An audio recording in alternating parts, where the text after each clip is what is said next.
Okay, we're going to start. If welcome everyone. If you could please change your name affiliation, like over your picture to how it looks on my screen and Madison's screen and Kristen Owen's screen. So it just says your name and then what your organization is, what locality, etc.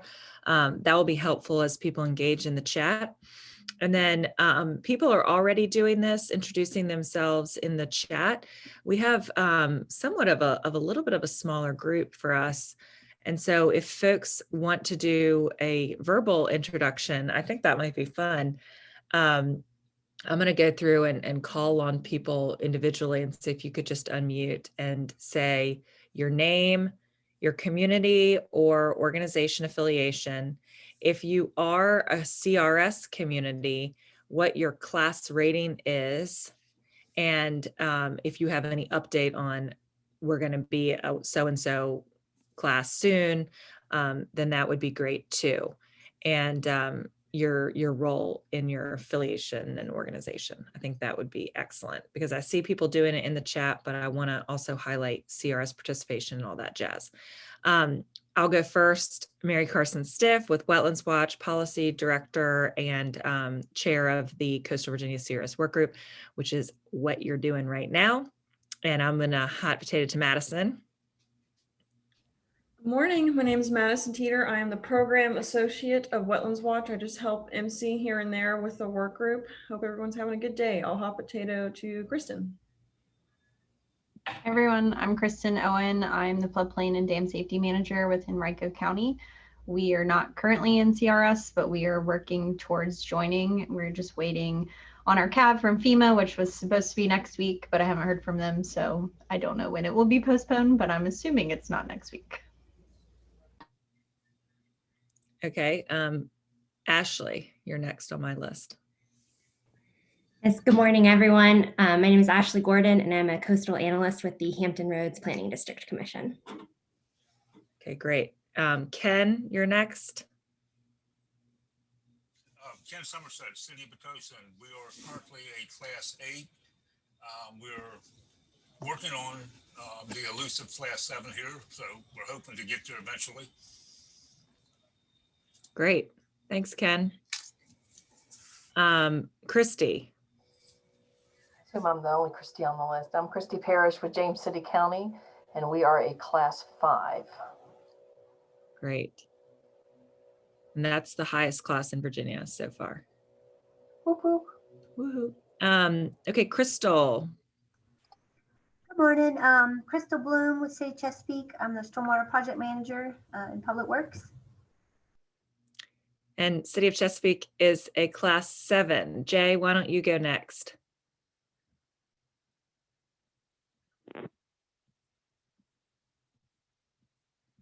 Jay Tate. Are you Alton? Is that your name? Hello. Hello, Jay. Nope. Okay. We could hear you for a second. All right, next, Danielle. Hello. Oh, hey, hello. I'm sorry, can you hear me? Yes. Oh, that's not Jay. Hello, Alton. This is Alton. Yeah, from the City of Alexandria. I'm sorry, I had issues with the computer. I had to connect to the phone. That's okay. Thanks for joining us. City of Alexandria, what CRS class rating are you? I'm sorry, say it again one more time. I lost you. What CRS class rating is the City of Alexandria? I believe it's CRS 4. Let me check. Yep. Oh, class 4. I think there's 6. Yeah, I think you're a 6. I think that might be your ISO. 5. Oh, yeah, 6. You're right. I'm sorry. Yes.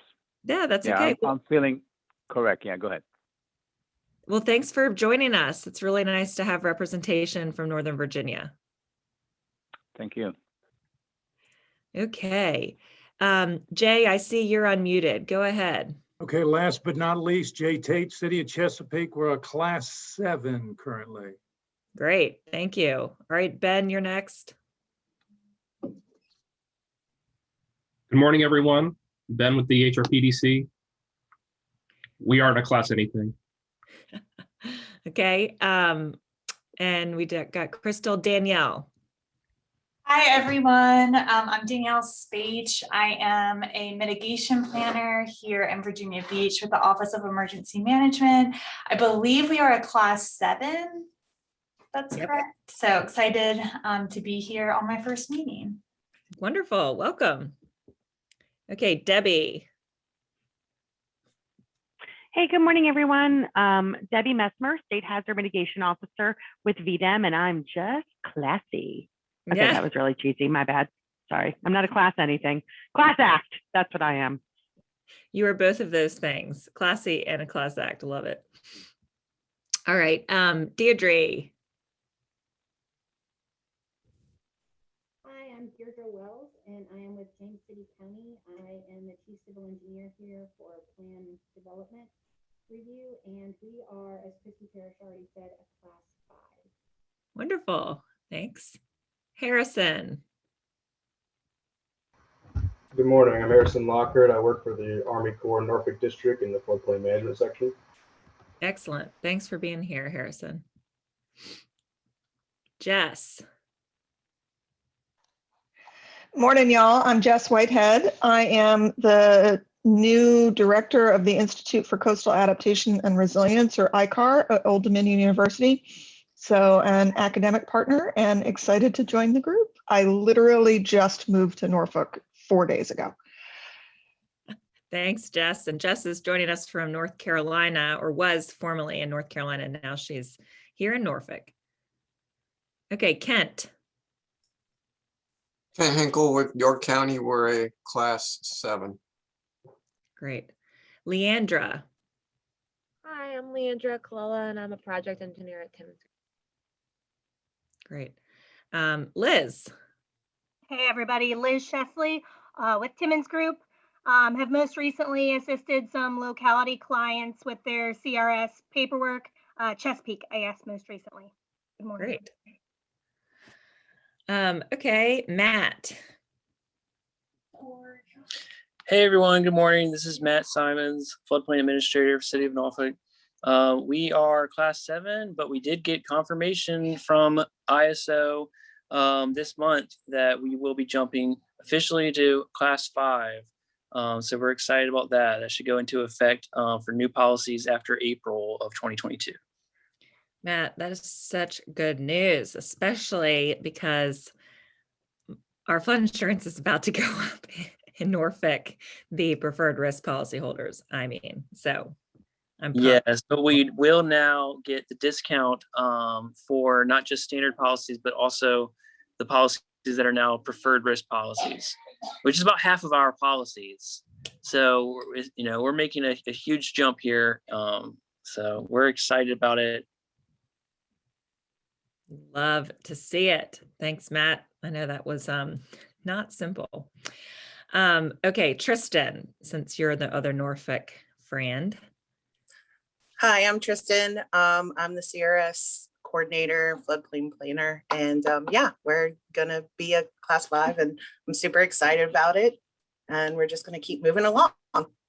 That's so great. Thanks, Tristan, for all your work on that. Thank you. Okay, Whitney. Hey everyone, it's Whitney. I am with Virginia Beach as the floodplain manager and CRS coordinator. We are a class 7.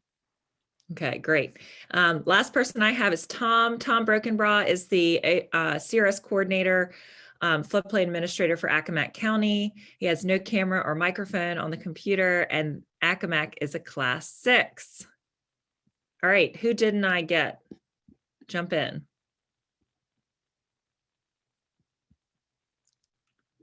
Okay, that was pretty good timing wise. It was really nice to hear everybody's voices. So when we start doing this in person, we're going to be able to really get our fix of engaging with folks that we've really missed over the past several months. And by several months, I mean over a year. Okay, so we did our work group meeting introduction. Somebody else just joined in, and Mike Wilson. Would you like to introduce yourself? Absolutely. Hold on. Yeah, sorry to Oh, put I'm you on. not muted. Okay, great. I thought I was muted. Yeah, I'm Mike Wilson, James City County Section Chief for Resource Protection. And been with the county for 21 years. And I'll be getting my CFM here within the next year. Excellent. And we'll be taking Daryl Cook's role here at James City County in terms of floodplain manager. I was wondering. As you may or may not know, Daryl did retire officially. Yeah, he sneaky retired. That was. He did, absolutely. So that's a brief introduction on me. Well, we're really glad to have you, and you know, it's nice to know that somebody's going to be filling Daryl's shoes. I will give it my best shot. Those are big shoes to fill. Well, we're glad to have you a part of the group. Thank you very much. I just saw that Janae joined us. Janae, do you want to introduce yourself? It's great to see that you're here after a while. Hi, everybody. My name is Janae Prevost-White. I work for the town of Dumfries in Prince William County, and we are not a CRS member, but I used to work for the city, and the city was a CRS member, and I really liked the group so much. I wanted to stay in contact because the town, believe it or not, is right off Quantico Creek, and so we do have some coastal areas. We're very close to the Potomac and to the Chesapeake Bay, so I still want to stay in the loop. Hopefully one day we'll get them to that point. But yes, today was the first Wednesday I've ever had free to be able to join the group. So I'm very happy to be here. Hi, everybody. Hi, Kristen. Hi, Mary Carson. Hi. Thanks for joining us.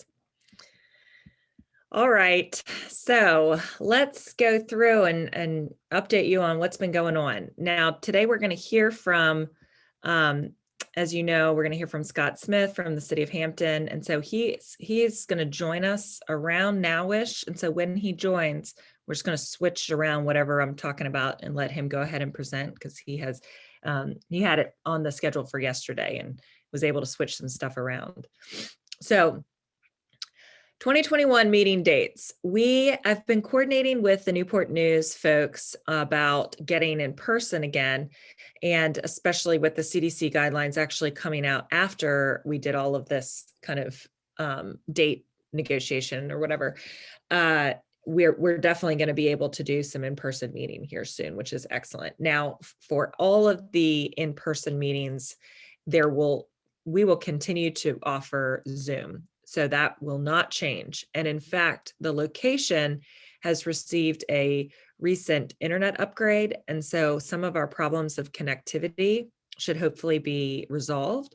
In addition, Wetlands Watch, as part of our Coastal Zone Management Grant, purchased some new software, and by software I mean actual equipment, audiovisual equipment, that will allow us to better link the in-person discussions with the online participants. And if you've been following our work group and participating online as well as in person, you know that I do a lot of kind of like translating, which wastes time, and I'm probably not great at it. And so it's really nice that we'll have this ability to have microphones embedded within the actual conference room that will allow people to engage much better. So we're going to keep this hybrid approach because, as you all can see, we do have members from across Virginia, not just in our coastal zone any longer, but we do have members that are joining from the western part of the state as well. So we want to be able to accommodate people, knowing that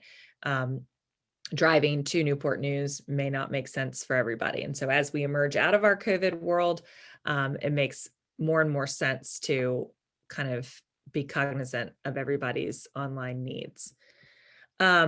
you can see a breakdown of what we have been able to cobble together in terms of what's available.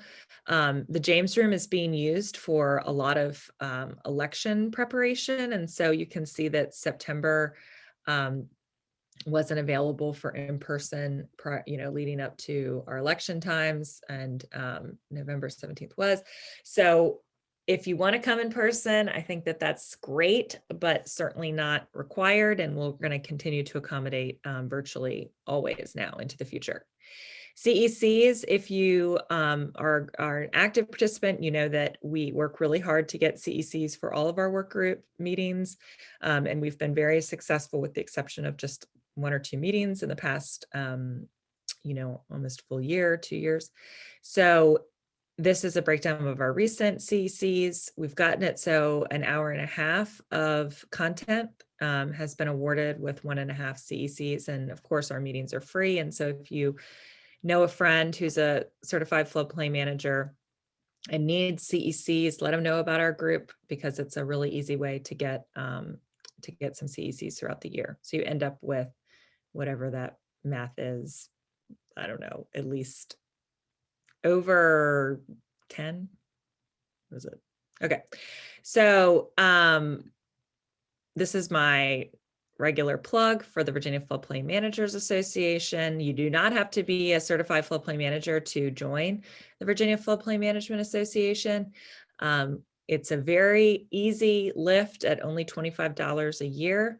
Kristen Owen is our VFMA president, and there are several board members on this work group call, myself included.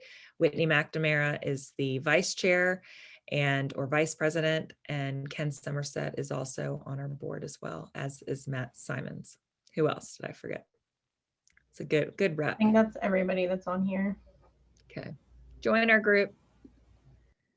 ISO representative is Emily Schmidt. She's been really amazing about participating, attending our work group meetings, but she is not available today and asked me to pass along the notice that if anyone has any questions for her, to please send them to me in the chat or put them in the chat for everybody to see, and I will send her an email today with your questions. She has been incredibly available and accessible, at least for me, asking questions and coordinating. And so I hope that you all have found the same to be the case. I know that everybody has different individual ISO representatives that are assigned to your community, but she is kind of like the Virginia person. And so if you have a question that might be in conflict with what a reviewer has told you, please remember that, she really is our Virginia advocate. DCR was supposed to provide an update to our work group today, but they said they had a scheduling conflict. And so we won't be hearing from them, unfortunately.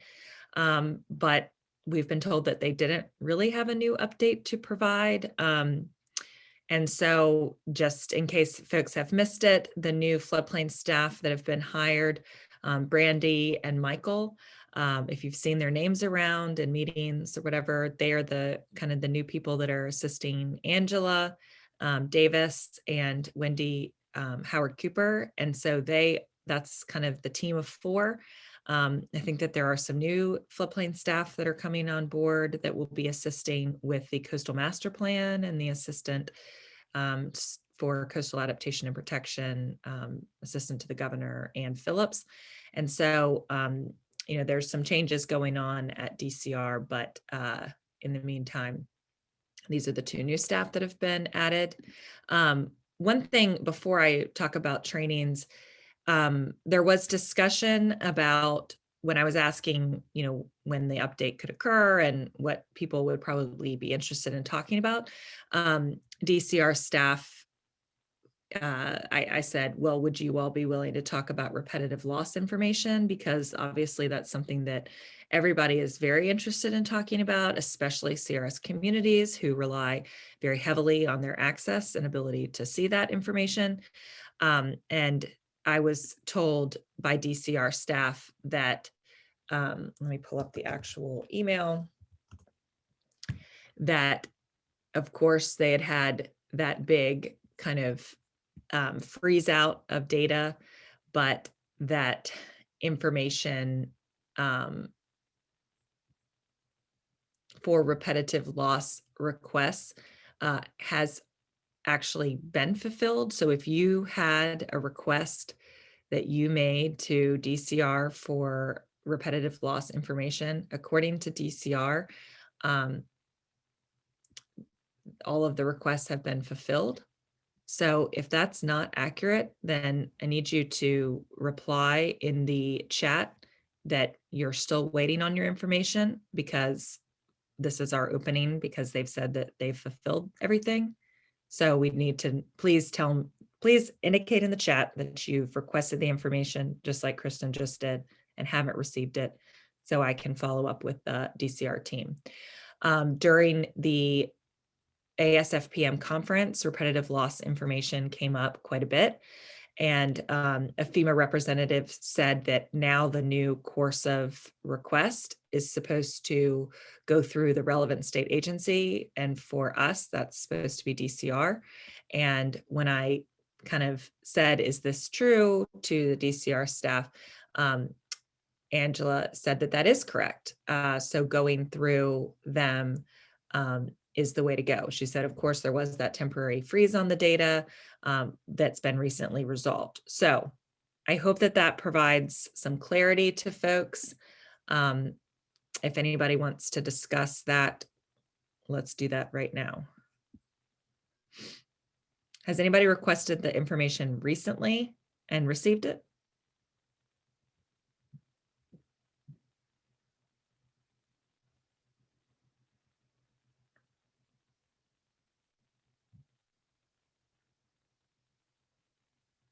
Have people, who have folks been asking? Matt, so who did you ask for the RL data?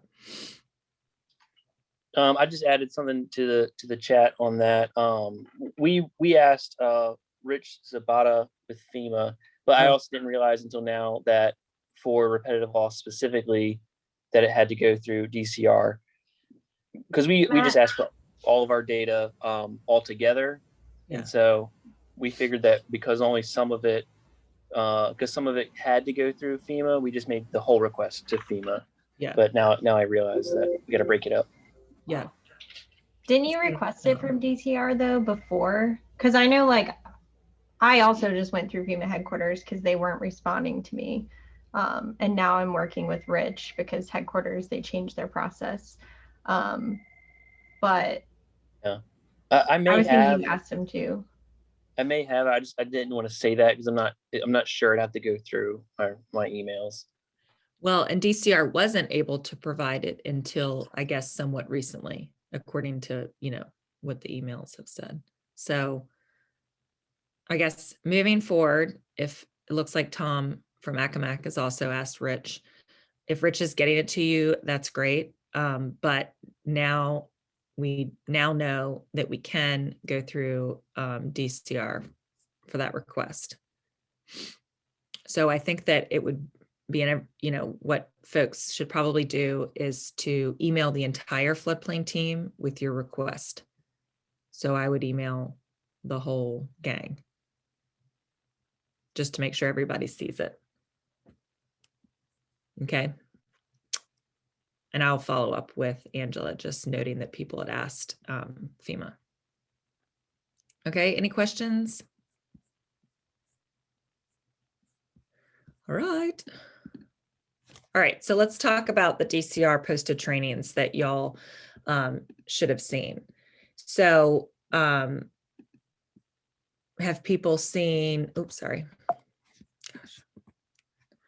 I don't know if folks have done a lot of these trainings. I know that they're online, so I'm not sure if people are finding them to be really useful, but they are available. And if you feel like, you need to get some, I assume there's CECs involved for all of the trainings as well, but this list is available on DCR's website.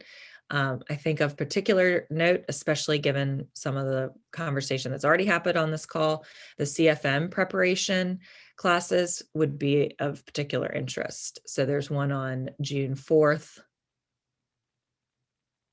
June 11th, June 18th. Sorry, the spacing is weird on this slide. You can see at the bottom of the slide, which I included in my email, DCR is facilitating and proctoring a CFM exam on June 25th. So applications are due June 11th. Is anyone intending to take that CFM exam? Mary Carson. I actually am, and I think of quite a few of us in Norfolk do intend to take it. Yeah. I signed up for the study group that's supposed to be tomorrow and then Friday. Mm-hmm. But I haven't heard anything back, and I don't know. I just stepped out for a second, so I don't know if you guys talked about where the actual exam is going to be, or I really don't have a clue. Yeah. I think that Ben looked it up, and I believe it's in person. So I'm going to go to the next slide just because we're going to talk about CFM exam stuff. Yeah, I actually just looked it up on the ASFPM website, and they added it to the schedule, and it says it's going to be in Richmond for that exam. And so one of the things that Mary Carson and I had talked about was, if we have a lot of people that want to take an exam in this area, that we're happy to host one or to register one and get one locally. I know it's kind of a pain to have to go up there, and I think it was a couple of years ago we hosted one we had about half a dozen or so people took it. We had it in our building, but if there is interest and we have enough people, we're happy to kind of carry that logistical burden instead of making everyone drive up to Richmond. So I'll just add to that, though, that according to ASFPM, the CFM exam is going virtual starting June 1st. So this, they told me anything that was scheduled to be in person before June 1st, they would let it continue. But after June 1st, anything that gets scheduled would just go through Scantron testing centers. So you can't have an in-person like group test yet. That will be like a later phase, but you would schedule it through Scantron. So I think what we'll have to transition to is doing like hosting the prep training or something, and then everybody can go schedule their own exam when they want, but unless you schedule it with them in the next couple of days. Interesting. So we have 9 people that we got approval to send, but we didn't realize at the time that it might be out of town. We were kind of thinking it'd be virtual or at a local testing center or something like that. So if it had to be out of the Hampton Roads area, then we couldn't send anybody because we currently don't have travel authorization based on our local HR policy.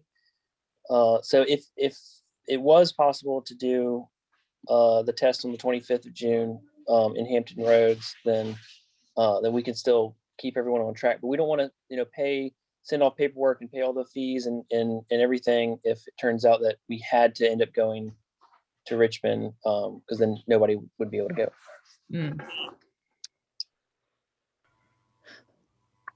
Well, okay, so I guess what I can do is I can reach out to ASFPM and see if we can still schedule something locally, or if if they've already cut off scheduling more exams. So, and I'll coordinate with Kristen on that. That'd be really helpful. Thanks, Ben. All right, so after Scott presents and we do a little updates, Kristen, can you, during your report out, can you talk briefly about just what VFMA is thinking regarding a CFM course? Sure. I don't think we've provided that update to this work group yet. Yeah. Okay, thank you. Hi, Scott. Hello. How are you? Good. Good. Scott, if you could just introduce yourself before you present. We're kind of going through a little bit of an update, and then we'll turn it over to you. But everybody else has introduced themselves and said what community they're with, if they're with a local community, and if they're in the CRS program, what class they are. Okay. Good morning, everyone. My name's Scott Smith.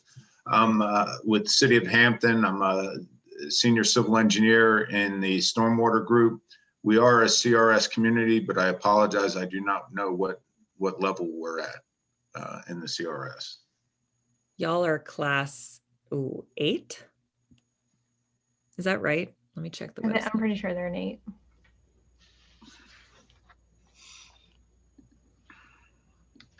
We'll double check on that. Thanks for being here, Scott. We're going to Sure turn thing. it over to you in just a minute. Okay, good. So I didn't have any, well, maybe I will go through. Are you okay to start in like 2 minutes? Whenever. Okay, great.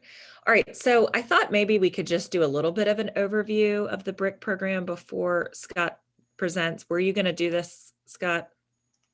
Yeah, I do have some, but you can go through and then I'll just skip over if it's going to be redundant.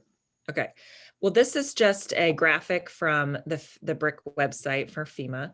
It shows what the fiscal year 2020 application submissions looked like. You can see that this fund was so unbelievably oversubscribed in terms of need, which is, I think, a really good indication of interest in BRIC, and certainly a good indication of what's to come. Biden just recently announced a large package of resources that will be available, and it will actually go directly into the BRIC fund, which is good. I think that everybody sees this new resource as really essential to protect against flood damages, all pre-disaster mitigation, of course, which is what we want to see. But I think it also articulates the point and the need for kind of review of the BRIC program and a kind of fine-tooth comb approach to ensure that the program, the application process, and the review is really working for the applicants as best that it can. So at Wetlands Watch, we're going to be kind of watching BRIC carefully and trying to advocate wherever possible for modifications and kind of speaking to the kind of people that we might be able to access from FEMA about what application processes are really like for local staff, particularly those local staff in resource constrained communities. So again, oversubscription is so obviously clear. I'm really glad that Debbie is on the call because we're going to talk about Virginia too. The number of applications really, pretty high. And the amount that's available, really won't put a dent in what the need is. You can see more on a state-by-state basis. If you hover over one of the states, then it actually clicks up. Virginia joins some of our very high-risk coastal communities with the largest number of application costs.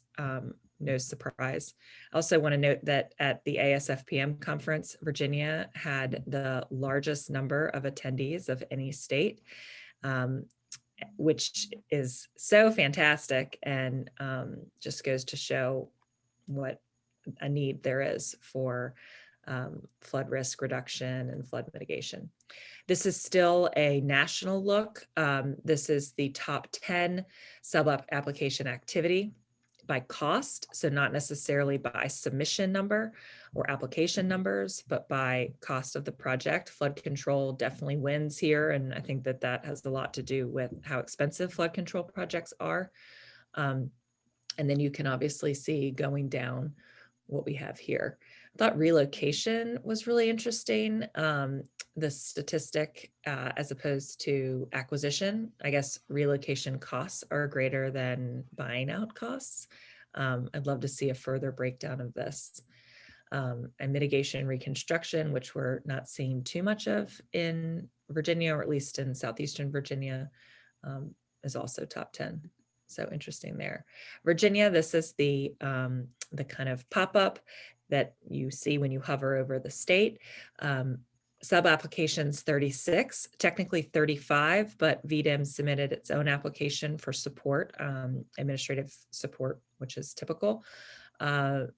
Small impoverished communities just had one application. I think that there's a lot of interest in BRIC's definition of small and impoverished communities, and our conversation with people at FEMA indicates that this is an area that they intend to address in future iterations for BRIC.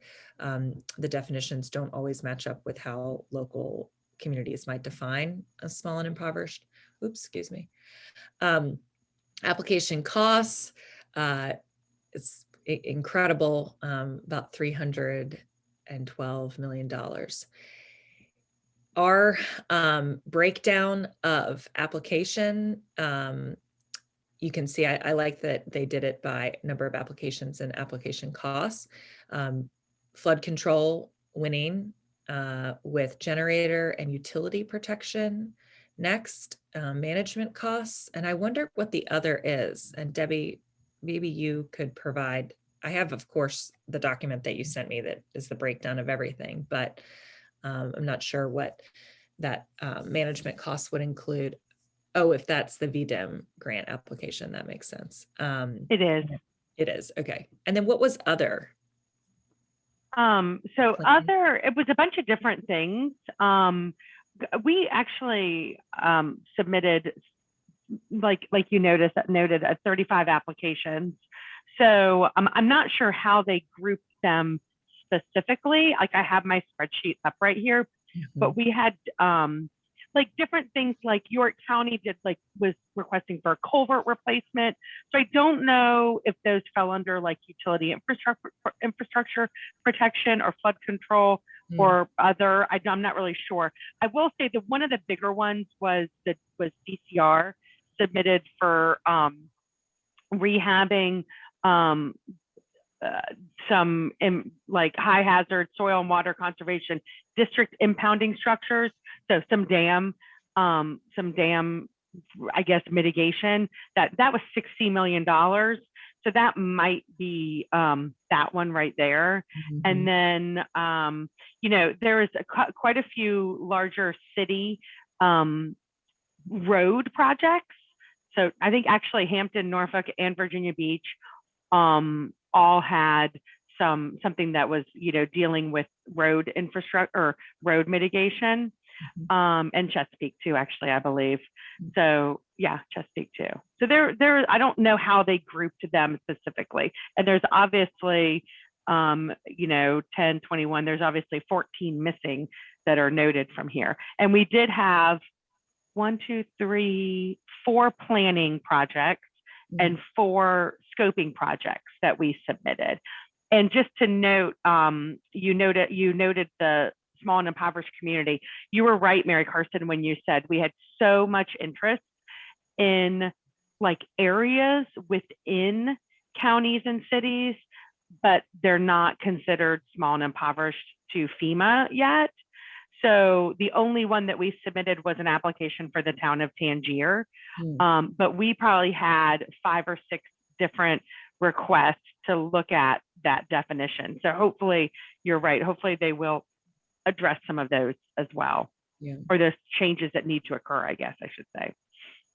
Thanks. And Debbie, it'd be great once FEMA kind of provides their approval of projects. It'd be great for you to come, if you'd be willing to brief the work group on just kind of the breakdown of the application process from start to finish from the state's perspective. I think that would be really valuable. Oh yeah, sure. We're thinking actually, it usually comes out around the end of June, beginning of July, the projects that were identified for further review. It doesn't mean they're 100% going to get funded as is. A lot of them will actually be funded, probably will be phased. A lot of our bigger projects, if they do get some funding source, will be more of a phased project.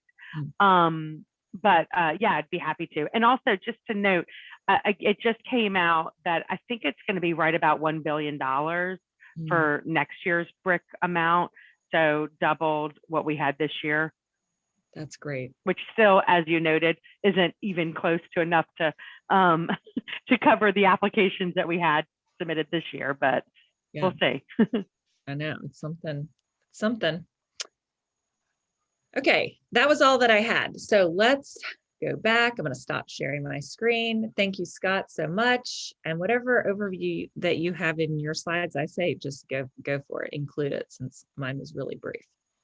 Now, you should have the ability to share your screen. Okay.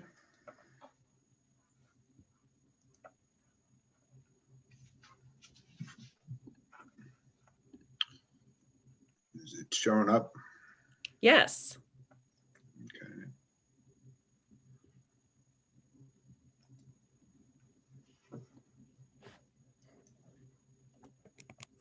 Okay. So, as I said, Scott Smith from Hampton. Just an overview for the brick.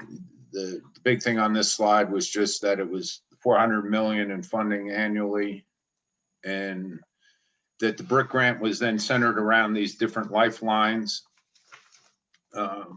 which included the safety and security, food, water, shelter, health, medical. So Maslow's top 3 on the pyramid, and then energy, communication, transportation, and hazardous materials. And so like our projects fell underneath that we'll go through. So our projects ended up falling underneath the government services, underneath safety and security. We also had under transportation, mass transit. So when I get to the projects, I'll explain that a little bit better. And the scoring, how the different projects were scored, the scoring criteria. So the green infrastructure was, or nature-based solutions, you got points for that. Again, those lifelines I talked about, if you're mitigating more than one, and if it's infrastructure projects. So that's how they were ranked. This Mary Carson showed, and again, when you're talking 400 million in funding and 3.6 million in needs, we're not going to get what we hoped. And I think Mary Carson, when you showed this slide before, I think relocation and acquisition probably go together, because if you're buying somebody out, you then have to pay to relocate them. So those aren't both lumped in. I don't think they're both lumped into just acquisition. I think they're broken out separately, and that's that differentiation. And then what Hampton had submitted. So we had submitted $19.6 million in projects, broken into three main projects. The first being North Armistead, what we call the North Armistead Resilient Road Project. And this project is the one that we had gotten EIB. We had submitted for EIB funds but we're looking to see if we can't leverage funds where we can. So this project, it included a road elevation, which was protecting infrastructure. There was a green infrastructure component to it, and then upgrades to Lake Hampton, which was a flood control component. The Lincoln Street corridor stormwater improvements. This is by City Hall. Lincoln Street runs east to west, past City Hall out to the Hampton River. And there were 3 projects involved here. The first, Honor Park, sits between City Hall and the Public Safety Building. And right now there's a memorial for public safety officers who lost their life in service. So we're looking at making that into a green infrastructure park. Lincoln Street Landing Park, this is an existing parking lot right adjacent to the Hampton River used by the city. So we're looking at taking out some of the impervious pavement and putting in some pervious pavement, adding some bioretention. And then the Downtown Living Shoreline project, this would extend from that Lincoln Street Landing Park around the Mill Point condominiums and tie back in at Mill Point Park. And then the third project on our list was pump station, emergency generator, quick connections. In this project, we had identified 6 pump stations, sanitary pump stations for generator to install generators.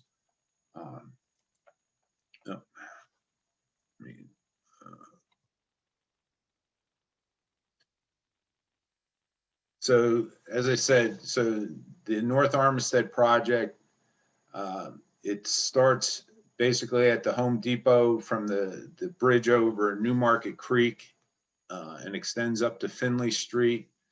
And we're looking at elevating the road to elevation 8, that the existing, the eastbound or the westbound lanes are down at elevation 4, and the eastbound lanes or northbound lanes are at about elevation 5 to 6.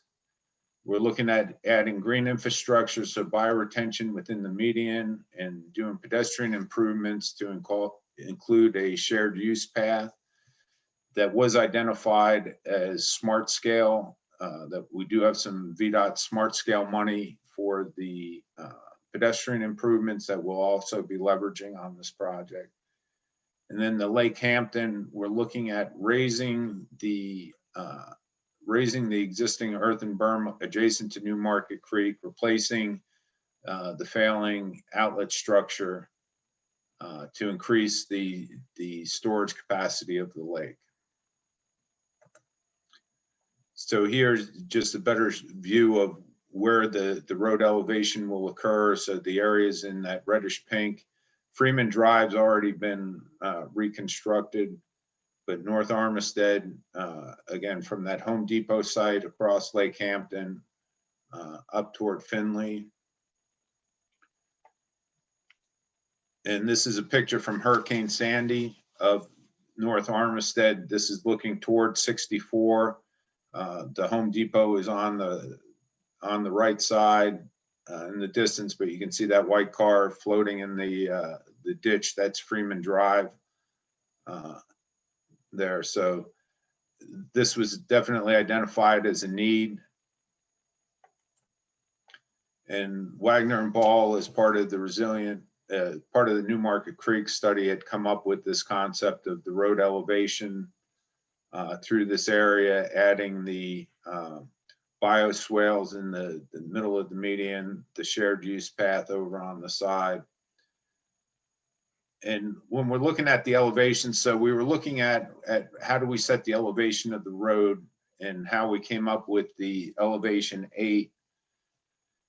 We looked at what could we do within the existing right-of-way, because the houses, as you go north of Freeman, are close to the road. So any taking of additional right-of-way would end up being full takes of those properties. So we looked to see what could we do within the existing cross-section of the right-of-way. And what we came up with is that we could get elevation 8, and how that ties into as we looked at it, that the mean high water was at elevation 4.3, adding 3 foot of sea level rise took us up to 7.5. So at elevation 8 was the most we could get within the road right away. So we weren't able to get up to the 100-year with 4.5 feet of sea level rise as shown in the Newmarket Creek study, but we can get up to elevation 8, which again is higher than the existing road out there. So where you saw where cars were passing during Hurricane Sandy, it's still going to remain a passable road during severe storms. And this picture just shows the conceptual rendering of the additional storage we can get in the median and adjacent to the road as we're looking from Freeman Drive north toward Coliseum. And then this is the Lake Hampton. So the Lake Hampton, it was a borrow pit that was constructed, we believe, as part of the I-64 construction. And in this, in the existing lake, there's a spit of land that comes out to this island here. We're proposing to take out that that spit of land and create this as an island. With the theory behind that is it can then be a rookery for birds, because taking out that land bridge out to it will cut out the access for natural predators. And we're going to be adding, and part of this whole project with Lake Hampton was how can we make this BMP a community asset? So we looked at including a trail around the lake that will connect from the shared use path up along North Armistead. We've gone, this was the original conceptual from the New Market Creek study. The project right now, we're approaching 65% in the design. So there's been some change of the routing of the paths around this lake. The pier has taken on a different shape, but there will be a pier component to it. And as we go through with this project,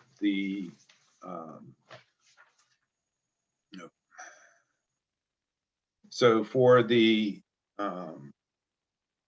Lake Hampton upgrades with increasing the berm height, and we had restrictions on how high the berm could go because of the flanking around the system, and also the concerns over triggering this facility to be a classified dam structure, which would trigger other requirements that we don't think we could meet. So the dam height's going to be at about 4.5 feet.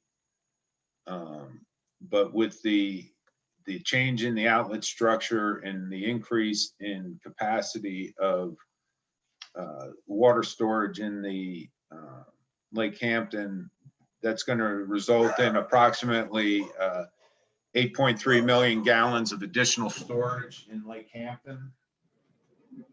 The green infrastructure in the median will provide approximately 330,000 gallons of storage. And the road elevation is going to be taking it up out of the floodway. So the road will be passable during flood situations.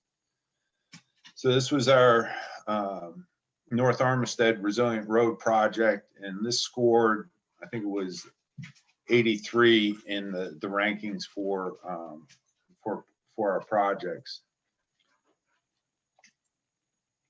This next project is the Lincoln Street corridor, and so we're talking about Honor Park, and so we have this existing memorial that is out there now. So what we're looking at doing is adding a constructed wetland, adding a green storage system, and then up to the north of this, adding a plaza with bioretention and silva cells for stormwater storage and impervious pavers. The second project is this Lincoln Street landing. And again, this entire site is basically impervious. So we're looking at providing that connectivity to the water by having this sidewalk path down to the river, replacing the parking with some pervious pavement and adding some bioretention on the site. And then finally, the downtown living shoreline. So this is looking at that currently the shoreline along these condominiums, townhouses, it's an armored shoreline. We're going to look at taking that existing armoring, using that to create the sill and creating a living shoreline, about 2,100 feet of living shoreline from Mill Point Park to Lincoln Landing. And this had an estimated cost of $6 million for these elements. That the Honor Park was approximately 3.9 million. Lincoln Street Landing was 1.1 million, and the downtown shoreline was 1 million. So here's the conceptual, and these renderings are provided by Brown and Caldwell, did our did our conceptual work as part of our downtown stormwater master plan. They came up with this concept for Honor Park. The constructed wetlands with this bridge. So this is providing connectivity from Lincoln Street up to Sims. That right now there's not really a path through this facility. So you'd have to basically come up around City Hall to come out to Lincoln Street from Sims. And we'll show this in better detail, but this is, it's a concrete, it's an overflow structure from the constructed wetlands. And this will be a stormwater storage area. And it's designed that this weir can be a stage or a performance area.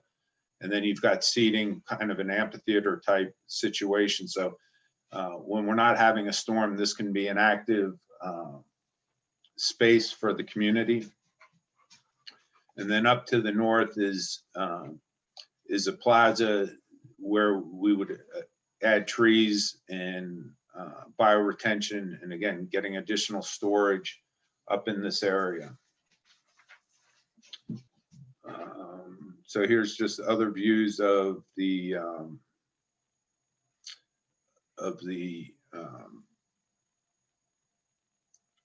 walkway through the constructed wetlands.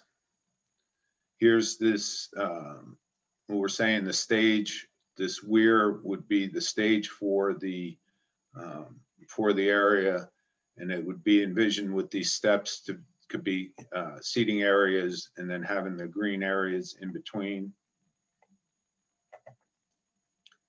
And then this is just a view of the plaza. So some seating areas with trees and the bioretention underneath. So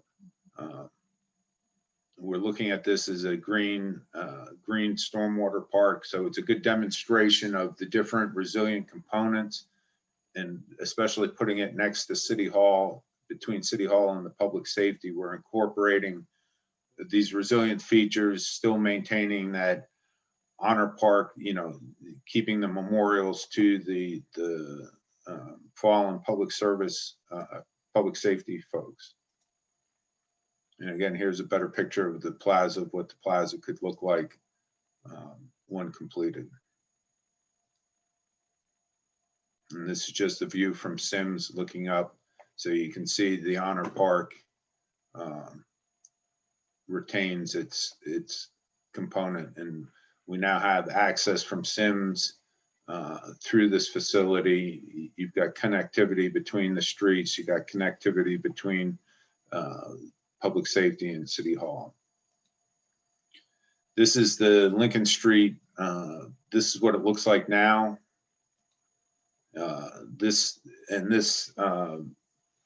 This proposal came from some Virginia Tech students. It was a student project that they'd come up with the concepts for this. So, and I know that the involvement in Wetlands Watch had been very involved with getting student groups to participate in some of these design charrettes or come up with these design projects, and then having these projects go through to completion. This was the genesis of some of the work in Ohio Creek.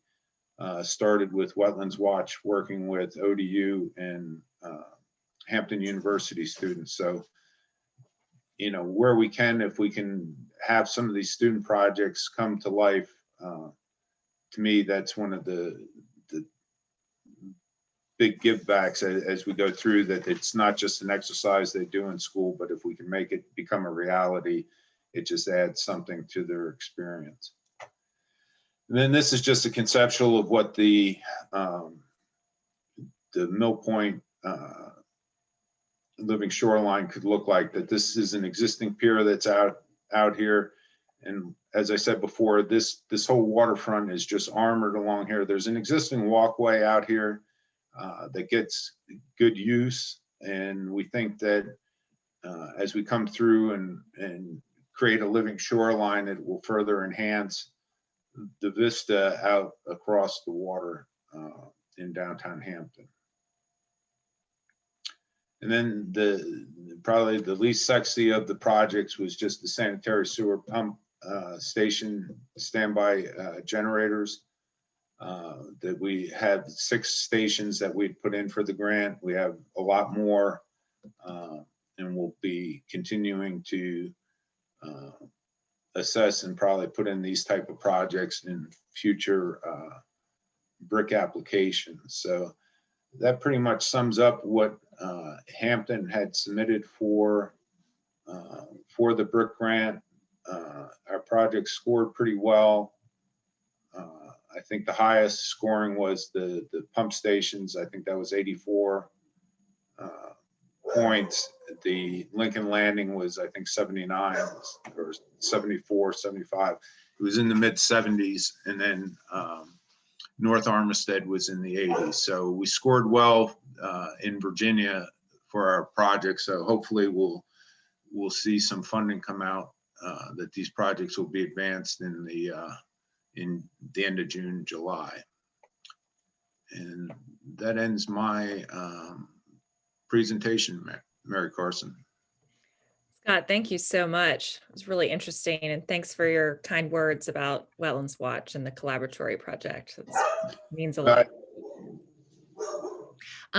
So it might be, I know that there are some questions, and so you might want to share your screen again as people are asking questions. So we have a couple that have come into the chat. I will read the ones in the chat, omitting mine, because I have so many questions. If it's silent, then I'll ask mine, but I can ask you offline anyway. So type them in the chat, or you can unmute and ask them that way too. So let's go with Ken's question first. Okay, Scott, will you be adding pipes underground in the project that will serve as holding tanks for the projects like what Langley Air Force Base did? Are you talking, it's the question, are we adding like underground storage for the bioretention up on the North Armistead project? So he asked that, I think, during, yes, the North Armistead. No, we're not proposing to add in underground storage tanks. That we're getting our storage just between the media and then the upgrades to Lake Hampton. That the biggest improvements are adding, being able to raise the storage capacity in Lake Hampton is where we're getting the biggest bang for the buck on storage. Thank you. Okay, Janae's question. Do you have concern about high bacterial levels in the SW pond?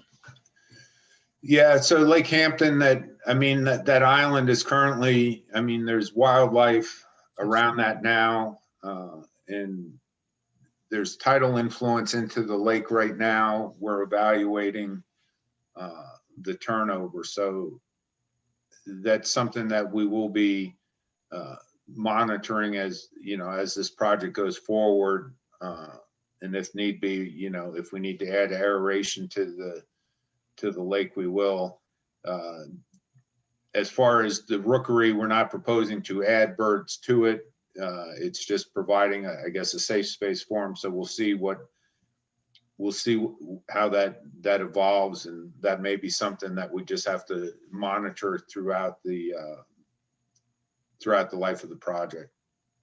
Well, it sounds like you can call the folks in Richmond and hear about the one that they have. I don't know if this is the Belle Isle Island that she's talking about, but one of the big islands in the river is basically a big poop factory for the geese, which is what she says. So yeah, well, I can believe it. And again, that'll be something that we'll have to monitor and then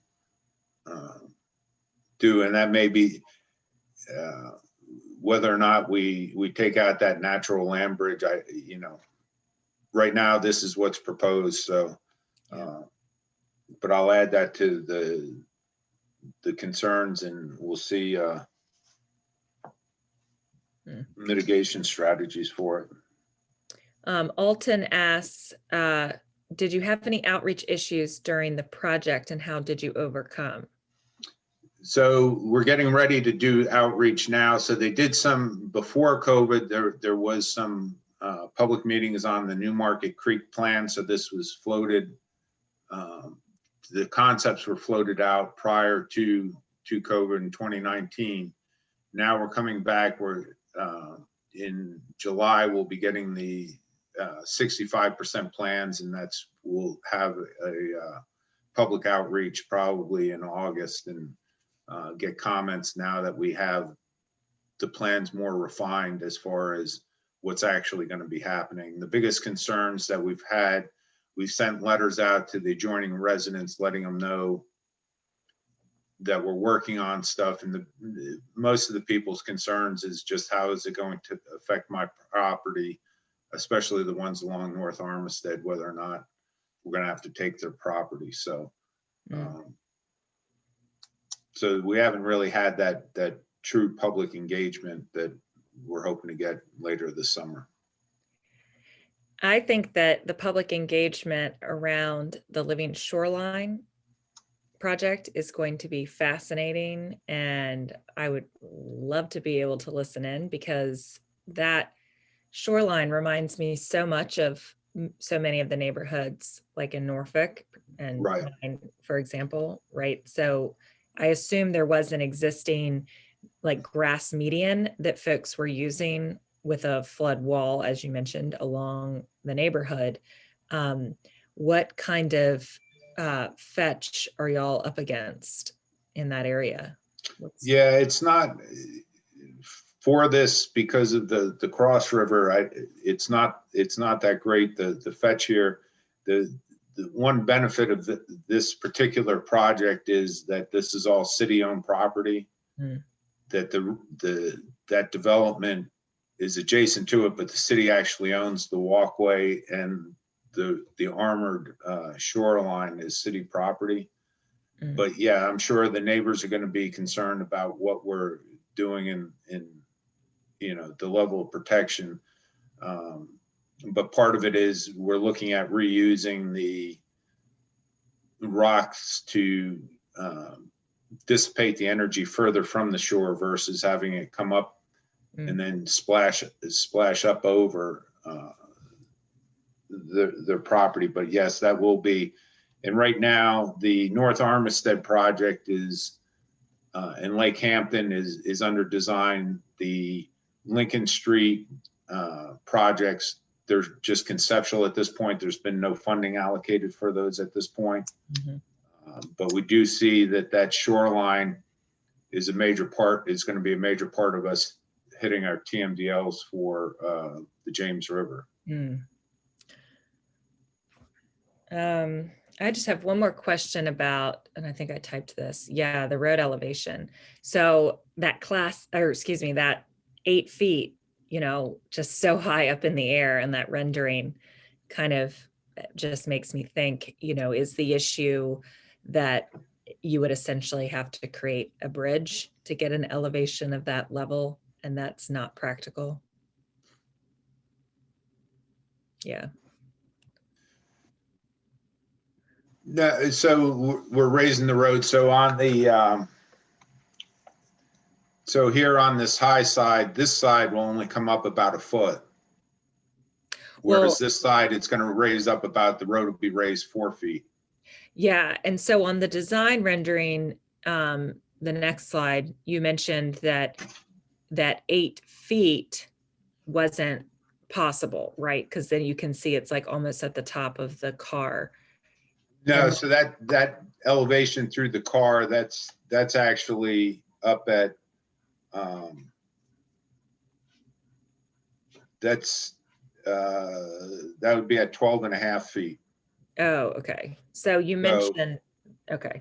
Yeah, so that's the 100-year floodplain plus 4.5 feet of sea level rise. So that blue line, that dashed blue line is the at 12.5 feet, and just with right of way and everything else, we couldn't achieve that. So we've gone with 8 feet because that's what fits within the right of way. So it's actually going to be closer to what is shown in this rendering for the elevation. So there's going to be issues with, with the homes of getting those driveways up onto how we tie the driveways back in. And, I'm sure we're going to have additional storm drainage in the front yards of some of these homes just to drain the water that we're now trapping, because there's an existing roadside swale.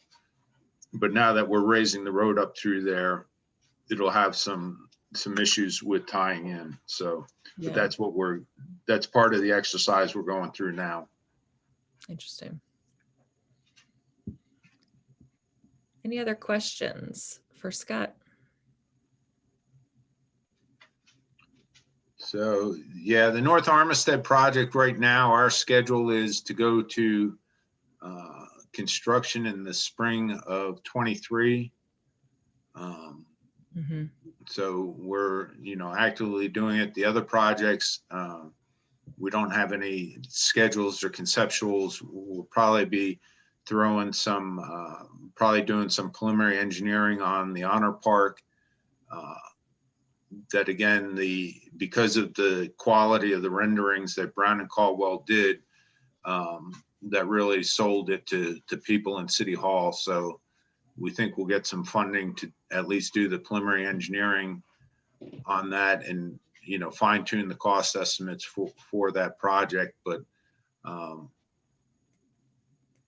yeah, it's really tying together a lot of the resilient work that Hampton's been doing, combined with, our issues of trying to get that flood control and asset protection. So I think that's one of the things as we're looking at some of these grants, we just have to make sure we're not having blinders on, looking at it as just a flood control project, but you're also protecting the assets, that infrastructure protection. So again, that helps get those additional for the BCAs. That's the toughest part of this BRIC grant is documenting the damages so that you can come up with that benefit cost analysis. That the benefit cost analysis is the trickiest part of this BRIC funding, because it doesn't take into account a lot of the social justice issues. It's just based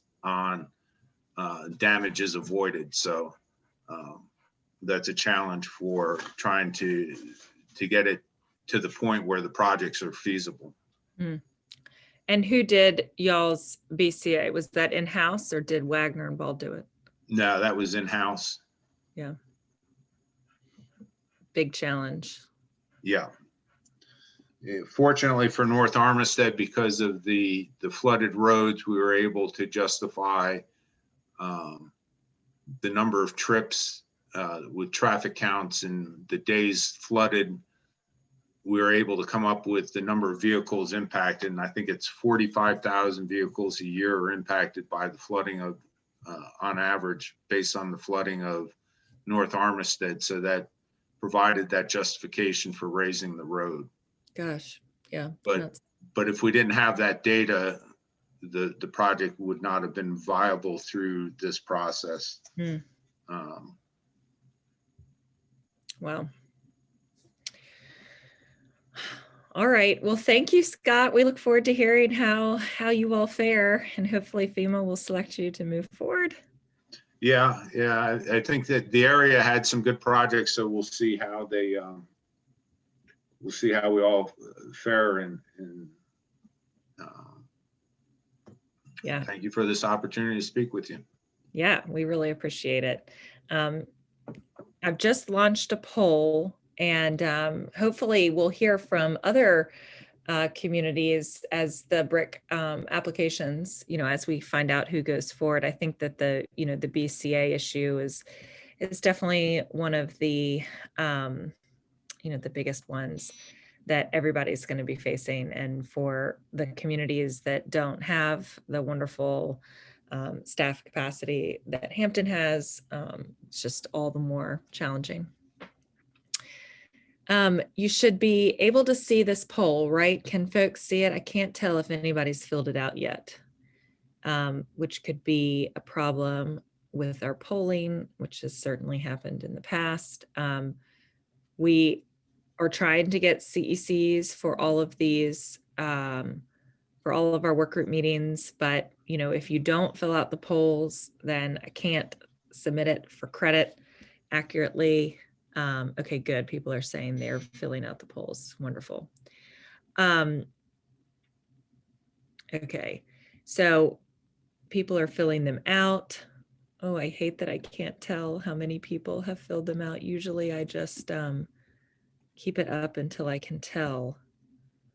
So the question is, are you a CFM? It's a yes or no question. I'm just going to hope that everybody's completing it. Alton, I know we got a lot of people on the call who are still working on their CFMs. I'm going to end the poll and I will follow up with people that didn't answer because everybody still stayed on the call, and we'll just chalk it up to problem over here. The next poll, I can't even see the results. Can folks see the results? Yes, we can. Oh, great. Well, I'm glad you all can. Okay. Do you need me to tell you what they say? No, that's okay. Okay. All right, next poll is related to BRIC. I think that this will be interesting, and I think a report out of the poll results would be helpful, Madison, when people are finished. Lots of questions related to this poll. I think it's like 3 different elements. So please do fill it out. This is going to help you get your continuing education credits, and hopefully it'll be cool information for people to see, especially related to the capacity and the BCA. I think there's a question in here about that as well. While people are filling it out, Scott, the BCA for the nature-based solutions, did you find that, you know, once you hit that 75, actually, no, they got rid of the 75% eligible for ecosystem services to start factoring in, right? Under BRIC, is that, I think that Yeah, I forget. I guess we got credit for, I forget how that works now as far as the credits for the wetlands and stuff, how that factored into the BCA. Yeah, I'm pretty sure they waived that. It was that you had to have, as soon as you got to 0.75 in the BCA, they let you factor in ecosystem services benefits. And now I believe under the newest BRIC application, they've waived that requirement to hit the 0.75 before you can factor in ecosystem services. So I wonder if that was helpful to y'all, especially that Living Shoreline project. Yeah, we had a consultant that was helping us that I think had come through VDEM that helped us with that. It was a stretch getting the that Lincoln corridor, that suite of projects hitting the BCA was difficult because, again, I went through other methods when you start taking in the ecological services and stuff, and I came out with great BCAs until, you know, having to use the FEMA BCA toolkit, and then, you know, it was a struggle to reach 1.0. So it's just similar to the core that the agencies talk about wanting to include these, but then they don't give the proper credit in the BCAs. Mm-hmm. That you want to use nature-based solutions, but then you don't give the credit that justifies them. Yeah. And I think that, you know, there is the option for people to not use the BCA calculator and to propose an alternative BCA to the application, but I just don't know who's doing that. And if the alternative application is like just using the Army Corps approach, or, you know, or what's really acceptable. But hey, Mary Carson, this is Debbie. Just to clarify that, you actually really aren't allowed to do that unless it's pre-approved by FEMA. Like we submitted one, I think it was 2 years ago, that we thought, okay, this was a reasonable assimilation of how to receive, how to get these benefits. And FEMA's like, yeah, it needs to be a FEMA approved VCA. So they did do a recent white paper on the benefit cost analysis process. One of the solutions being, other acceptable alternatives, specifically the core or other federal programs that have a BCA, being able to utilize those BCAs, especially the core BCA. But that has not been accepted yet by FEMA, unfortunately. That's helpful. Thanks, Debbie. Okay, I'm going to end the poll, and I'm not going to be able to see anything about it, but Madison, you can tell me. Okay, so question 1, did your locality submit a BRIC application this year? We have 29% yes, 29% no, and then 41% not applicable because they're not local staff. Number 2 is, if your community did not submit a BRIC application this year, why not? 12% said didn't have time, 6% said didn't have resources to apply, 0% for both, couldn't figure out benefit cost analysis in-house, and couldn't hire someone to do the benefit cost analysis. 18% chose not to apply, 29% chose not applicable. We submitted an application, 35% not applicable, not with a locality, 12% other. Please elaborate in the chat. Question 3 is, if your community did submit a BRIC application, what kind of projects? 18% said elevation, 12% said flood control project, 0% for flood control project in terms of green infrastructure, 0% for acquisition. Planning, modeling, ordinance updates was 12%. Safe room / shelter was 0. Utility infrastructure protection is 6%. Not applicable was 35% for not submitting an application, and then 35% for not applicable for not with locality, and then 0% for other. Okay, really interesting. Thank you, Madison. Yeah, do you need me to screenshot those, or will we still have them? We will have them. Okay. Yeah. Okay.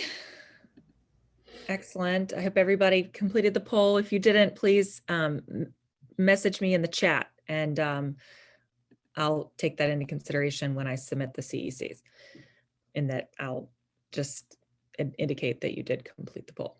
Okay.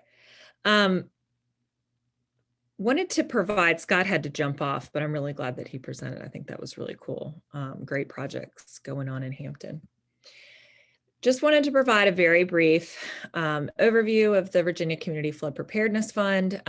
So this is a new fund created through Virginia's participation in the Regional Greenhouse Gas Initiative, or RGGI. We're looking at like $90 million per year in this fund for flood control projects, flood control including capacity, and we're going to talk a little bit more about what the projects actually could be. But a really important resource in the Commonwealth, and real money that hasn't been available before now for flood mitigation projects. We've been following the process very carefully, and you can find all of the information regarding comments and various iterations of draft pieces of documentation, whether it's guidelines or manuals, on the Virginia Policy Updates page at Wetlands Watch. Madison, maybe you could put the link in the chat. But just a very quick overview. The grant manual is the most recent piece of information that's been released by DCR, and it was on the 5th of April. The comment period closed this month, just a little over a week ago. And the town hall, the legislature's website, indicates that the manual will be effective in June. And you can view the comments on this link that will be hyperlinked in the PDF of the slides that will be sent out, in addition to Scott's slides. I know there was a question in the chat, but we'll include Scott's slides in the PDF version of the slides. The RFP for the first iteration of grants should be coming in June, we think, sometime. We have no real concrete details on the timing of everything, unfortunately. So everybody's kind of playing all of this by ear. And we're not sure how extensive the manual updates will actually be. We know that there are quite a few kind of updates, like typos and clarifications that still need to be made. So we know that those types of things will probably be updated, but larger sweeping issues, we just have no clue. You can see the comments from folks like the Virginia Floodplain Management Association, Wetlands Watch, and then lots of the people on this call, as well as other peers. The guidelines were released before this, right at the end of the calendar year, and the agency responded to the comments. So this is kind of the first response that we've seen from agency staff, and that response was released just the beginning of this month. And so we'll be looking for the responses to the comments to the grant manual. So lots of fun with these updates. I don't really think we have time, and I didn't include like a massive update on the Flood Preparedness Fund because I know that we've spent some time talking about it, and we'll certainly spend more time when the actual finalized grant manual and the RFP go out. But just very briefly, there are two types of grants that are available for the flood fund. The first is capacity building, which includes planning and hiring, staff and doing assessments, as well as ordinance review and all sorts of things. And then project grants are projects like the projects that Scott presented that they submitted for BRIC. Those are the types of projects that would absolutely be eligible for the grant fund as we understand it to be today. Just as a note, to get into the project category, you have to have a local flood resilience plan to be determined on what that plan looks like. And you have to have a CFM, Certified Floodplain Manager, as designated by the Association of State Floodplain Managers, on staff or for hire. So that's what we know so far, the biggest kind of components here. And we'll keep you updated as time goes on. Before we do updates, I just wanted to provide a really quick update on Risk Rating 2.0. We've posted Risk Rating 2.0 information. We've migrated it from our Virginia Policy Updates page to a new page called Federal Policy Updates. The link is here. And Madison, maybe you could put a link in the chat. Awesome. There will be new information posted there after ASFPM's many presentations related to Risk Rating 2.0. Basically, FEMA is trickling information on Risk Rating 2.0 as time goes on. And so you just have to kind of watch the Risk Rating 2.0 website to see what else is being posted. I just thought that this one particular thing to highlight would be helpful. The current rating methodology maxes out a flood insurance premium at about $46,000 annually for single family homes. So that's crazy. Didn't realize it was so high. This was given by one of the head people, I believe, at FEMA. And then under Risk Rating 2.0, this gets to the kind of equity component of the new rating methodology. The maximum single family home cost per year will be $12,125. So this is a huge difference. Now you'll see the asterisk for cost. This includes not just the rate itself, but it includes all of the fees and surcharges. So it's the total that would be at the end of your actual bill. So I hope that this is true. I mean, it's being reported by FEMA, and this will hopefully address some of the major concerns related to equity.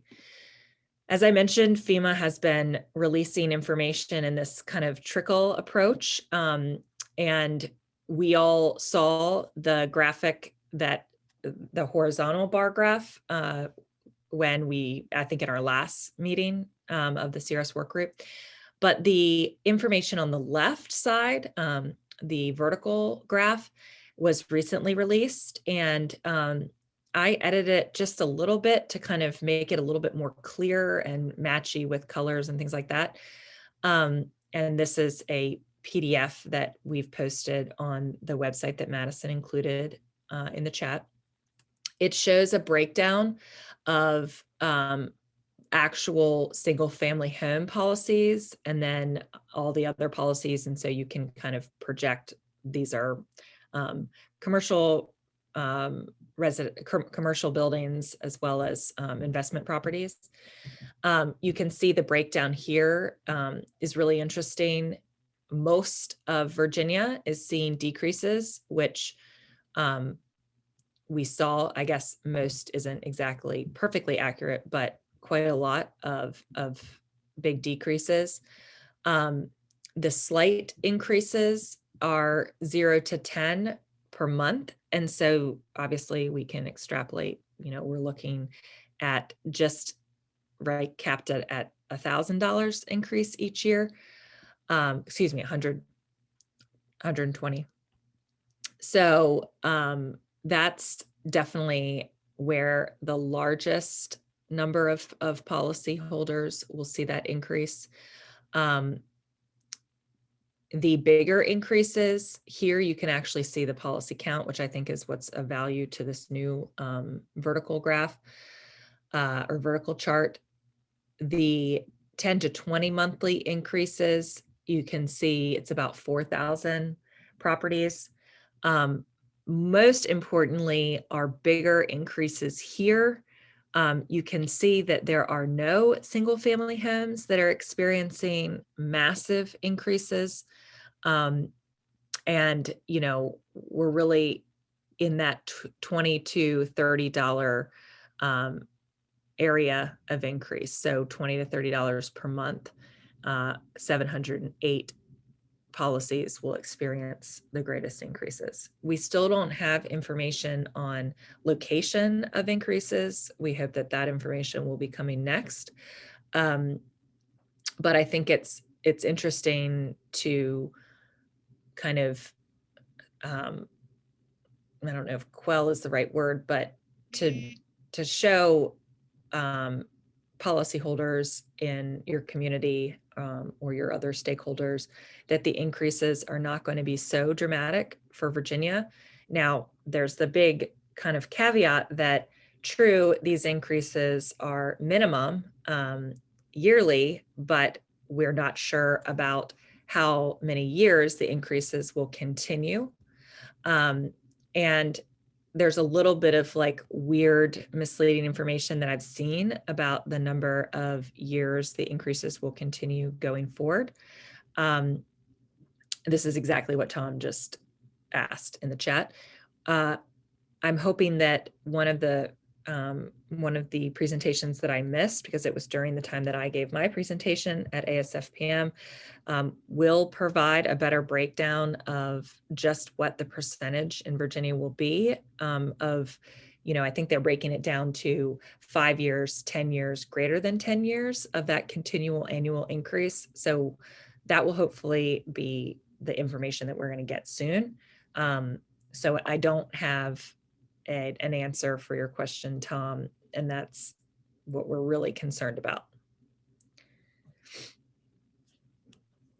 Okay, that was the only update that I have, but do check back on our website. I'm going to put some new graphics in there and update people. Yeah, I just wanted to mention as well, I put the link for our new video webpage as well, which explains some of the state policy stuff we explained earlier. I believe also some of the federal policy stuff as well. So if you ever want to like hear us explain this more extensively, if you ever miss any of our lunch and learns or want to hear just about other general programs, that web page is also there, and we will be continually updating it with our YouTube videos over the summer and so on. Yep. Thanks, Madison. This is the last thing that I have to share before we do our report outs, and it's at the 1.5 hour mark. So please answer this poll. It'll assure that you get the full 1.5 CECs.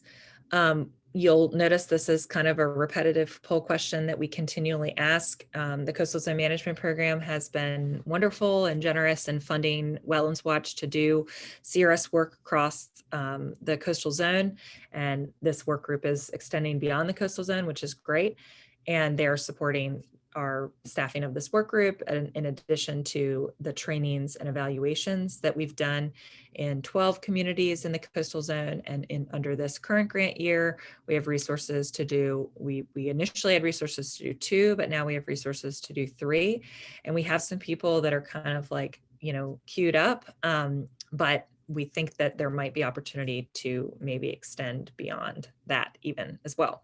So not quite sure, but we just want to make sure we have that ongoing list of not CRS participating communities that are interested in receiving a training.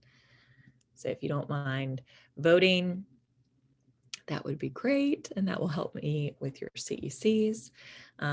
I'm going to keep this one open for a while so everybody can make sure they see it. And we're going to move into report outs.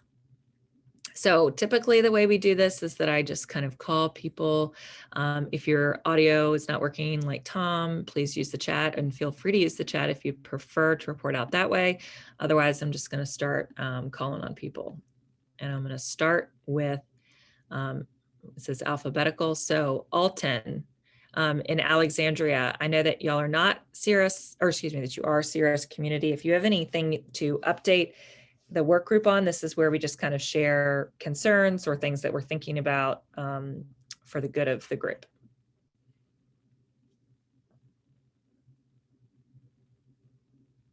Can you hear me? Yes. Yes, so there's a couple of updates. We are still working on it. Would you mind, can I give you information later on? Because I'm middle of something right now. Oh, sure, yeah. Give you no worries. I have lots of overwhelming emails in the responses. I don't want to give you wrong information. That's okay, no worries. No need to report. Thank you. Okay, great. All right, Ashley and Ben, HRPDC.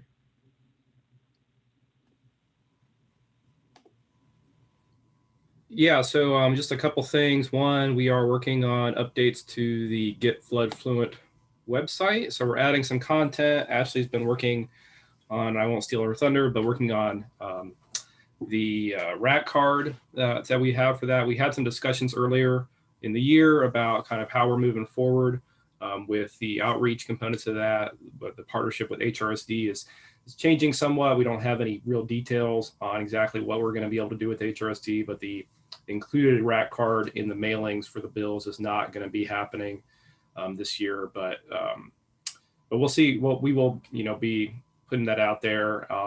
And then in terms of the risk rating 2.0, and we saw that, our calculator on the website, or flood insurance calculator, obviously is going to be completely bunk after September 30th. It'll just be completely outdated. So we're keeping an eye on that. We've sent some questions into FEMA for some specific information on exactly kind of how they make the calculations. There are some missing pieces. If you look at some of the stuff that they put on the risk rating 2.0 website, in terms of how you would actually get from the base rate to the actual rate that they show in their examples. So haven't heard back yet.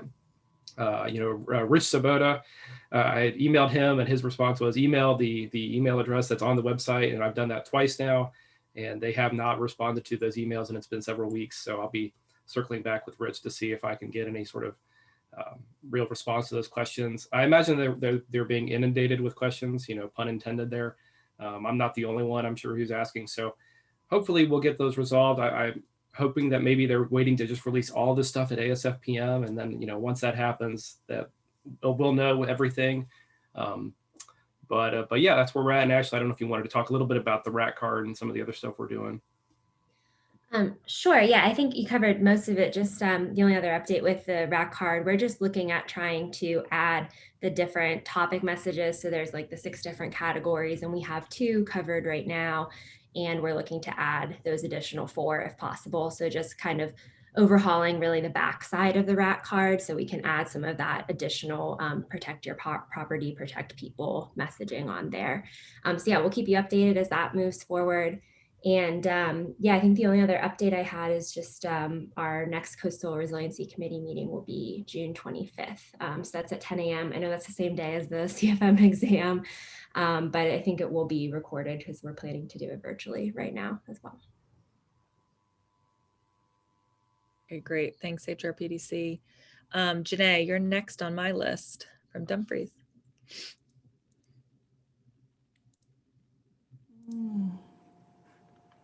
Oh, we can see you. Hello. Hi. I don't know that I have any questions. Other than I was interested in the poll that you just sent about getting assistance with bringing the locality up to CRS standards. And I think what I'm looking for right now, and I don't know if you guys provide this information, it might be a DCR thing, is code review. Because when I did CRS with the city, that was the first thing we had to do, right? Because we had to have our letter of good standing from FEMA first before we could apply to CRS. And Mari started with our code. And so I'm new to the town and I haven't dug into our floodplain code. I'm sure it could be tweaked. There are some higher standards in there, but it just would be helpful if someone could help me with that. But you know, if you pass me off to DCR, it won't hurt my feelings. Well, Janae, I'll get in touch with you about what the training is that we're offering, and then we can chat from there and see if what we're talking about would help get you at least partway there. Okay. Okay, great. Thank you. Okay, next is Christy, and so that means all of James City County. I don't think I have really any updates. Mike Wilson obviously introduced himself as taking over a lot of Daryl's responsibility with floodplain. As most of you know, we have that kind of trifecta, that's what I call it anyways, work program where, you know, building safety and permit zoning, as well as SRP really have the major role into floodplain review. So as he gets up to speed, we'll be doing some internal training, and of course Mike has to now put up with me more often than he used to before. So unless they want to chime in, I really don't have anything else to report. Okay.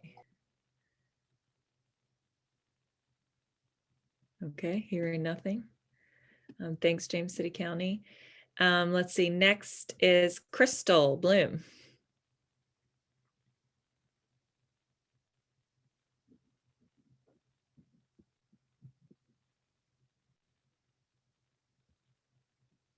Nope. Okay, Debbie.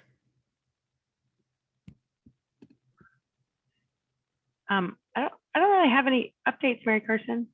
Great. Certainly don't. I will look forward to, like you said, on the next meeting, maybe hopefully presenting the projects that appear to be identified for further review, and maybe even giving a little bit of feedback to specifically localities that will be on the call as to maybe what things could have been done differently, if anything. I have a feeling a lot of our projects will be deemed eligible, just not enough funding to be funded, is what I'm hoping. Yeah. Okay, that'd be great. Thanks, Debbie. Jay Tate. Any updates from Chesapeake? No updates in Chesapeake. We're looking forward to the results of the BRIC. We thought we had a couple of projects that scored well, so crossing our fingers. Good. And actually, Crystal was our lead for preparing those applications. Okay. All right. Who is next? Jess. Any updates from ICAR? Catching your breath yet? Yeah, still surrounded by boxes. Going to be like that for a while. A couple of updates for those of you who don't know. Emily Steinhelber, who was the director of special projects for the CCRFR Commonwealth Center for Recurrent Flooding Resiliency, has moved on to Environmental Defense Fund. We're very sad to lose her, but operationally, some of what we're doing within ICAR is to pull our portion of the CCRFR dollars under ICAR. And so Carol Considine is actually stepping away from her duties with the College of Engineering and will now become the Director of Applied Projects for CCRFR. So we're doing a lot of coordination with our partners at VIMS and VCPC, thinking about how to use those funds. The second piece, and if any of you are interested in particular, want to be sure that you're on this list, I'll put my email in the chat because I'm still getting to know everyone. Now that I'm here in Norfolk, I would love to meet with folks and talk with you about what ICAR's role could be. I'm very, very interested, especially coming in from the position that I had in North Carolina in the North Carolina Office of Recovery and Resiliency and Emergency Management, in making sure that we are not just doing science for science sake, but really focused on becoming a solutions broker, I think is what I've seen it recently phrased as in the field for the region. And so different ways that we can incorporate your feedback and some of your needs as part of our strategic planning process. We'll be doing that over the summer and getting a strategic plan together. So happy to meet one-on-one, and then also going to be planning some. We originally thought everything was going to have to be all virtual, but Carol and I, now that I'm here, will be really sitting down and focusing on whether or not we'll be able to even support some in-person events to try to talk to folks about your needs and figure out where ICAR fits in. Thanks. That's great, Jess. Thank you. Okay. Ken, Somerset. I need to use the checkbook. Okay, nothing from Ken. Kent Henkel. Yeah, we finished our cycle review, so we're waiting on results, and we're just trying to, at this point, stay at a 7 because we've had staff leave, staff retire. So honestly, CRS is isn't high on the list right now. So we're just trying to get through, staying at a 7, and hopefully in the future looking at going to a 6 at some point. Okay, wonderful. Thank you, Kent. Hopefully y'all can. Okay, Leandra from Timmins. I don't know if you I have missed. nothing to add unless Liz does. Liz said she did not. So Timmins, check. Matt. Hey there. Just a few things somewhat unrelated to each other. I'm really excited to see Jess on the call from ICAR. I think that there's some really good opportunity to partner as it relates to the CRS involvement. I know that from the city of Norfolk's perspective, we utilize CRS to be essentially the conduit for a lot of the changes that we pursue. So whether that's higher regulatory standards or mitigation planning activities. And so I just really think that there's a good partnership that can be had there. We did have a meeting a couple weeks ago, reached out to someone from NASA who used to be an associate professor over at ODU and is now with their jet propulsion laboratory. And he did a bunch of research that was it's on that CCRF, don't have the whole acronym website, and involving land subsidence and measuring land subsidence, especially as it relates to the Potomac Aquifer with HRSD's recharge project. And we're very intrigued and interested in possibly being able to set up something to do really consistent monitoring of land subsidence, just because it does contribute to our region's relative sea level rise figures pretty substantially. Maybe not as substantially as like New Orleans, but maybe right behind them, I would say.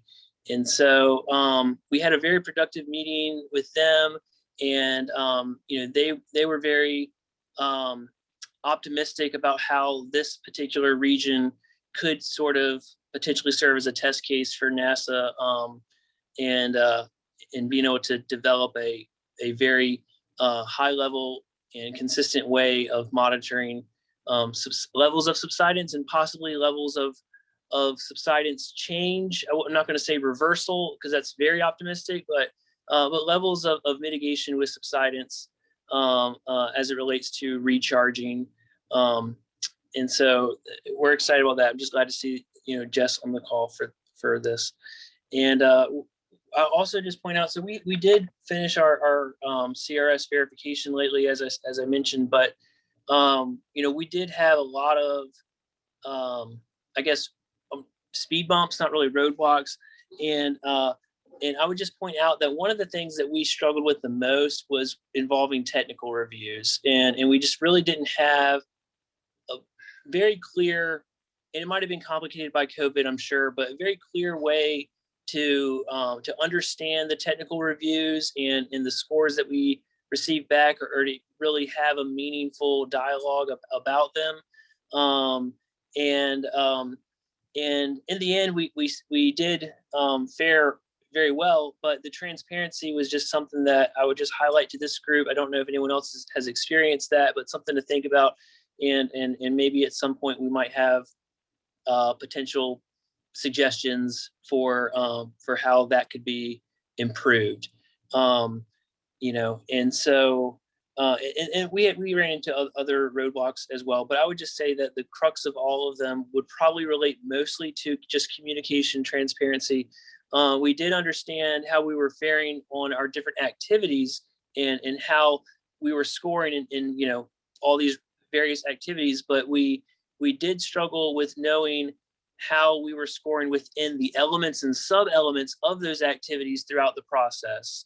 And so that's kind of what I'm getting at. I don't know if anyone else has experienced that, but that's just one of the things I would mention. The last thing I would mention is that we, for the first time, received points in one of the activities 520 and 530, but we received a lot of points in 530, and so that's the flood protection activity in regards to different measures of protection. So whether that's been flood proofing, elevations, and different mitigation projects that we've done.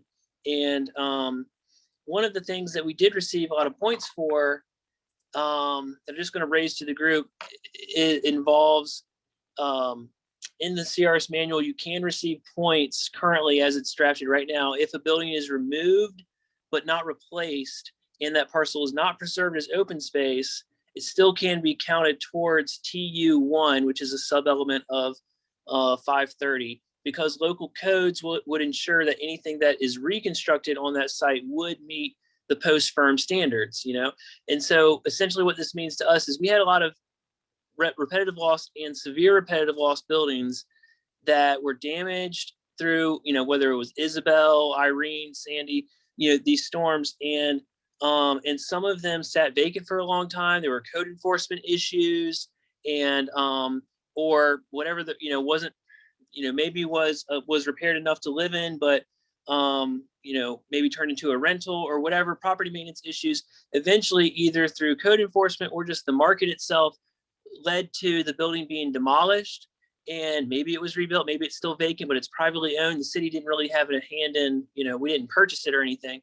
And we received points for that because we could clearly show that, like, look, the repetitive loss issue, the building that was there is no longer an issue for the NFIP, and we have our codes in place. It'll have the freeboard. It'll be, if it's rebuilt, and some were. And for the ones that were, we showed that they did comply, and we received a lot of points for that. But they did mention at the end that that when we go to re-verify in the future, we're no longer going to receive points for that. They had like sort of like a CRS interpretation, and they didn't feel that was that should be receiving points.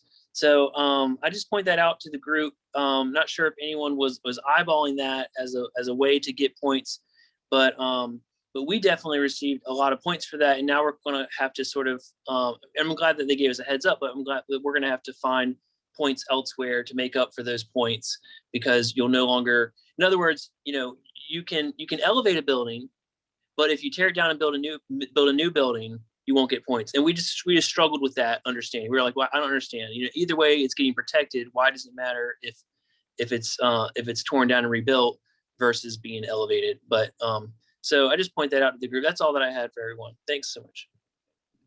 Yeah, that's really helpful. Tom from Accomack is noting that he's glad to hear that because they're pursuing it there too.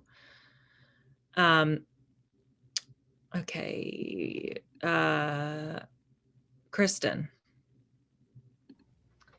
Yeah, so we, like I said earlier, we're still waiting to hear from FEMA about our CAV. It was supposed to be next week.